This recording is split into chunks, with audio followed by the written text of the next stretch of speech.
निमिया के पता तरुआरी की शीतली बसत बहई है। निमिया के पता तरुआरी की शीतली बसत बहई है। तही तर ठर भेल रामचंदुलहा नयन से लोड़ बहई है।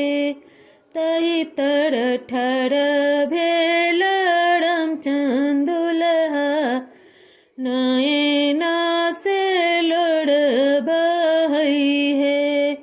घर से बाहर भेल बाबा की नयन से लोड़ पोछई है। घर से बाहर भेल बाबा की नयन से लोड़ पोछ हे। दान दहेज बेटा हम ले बोलल धोती बनोया लेत है। श्याम सुंदर धानी तुही लिहल सहित घर अइह है। निमिया के पता तरुआरी की शीतली बसत बहई है।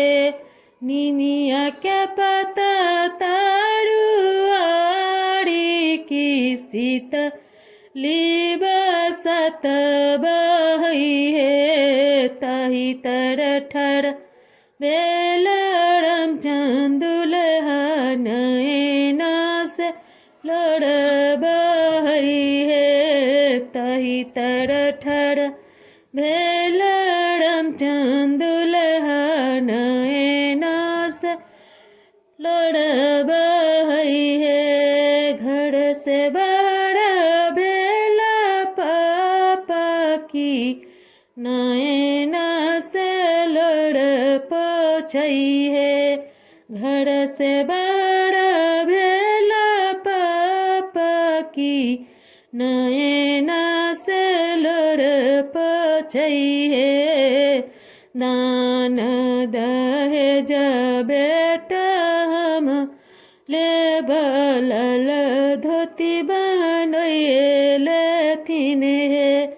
श्याम सुंदर धानी तुही लिया हल सहित घर अइह है।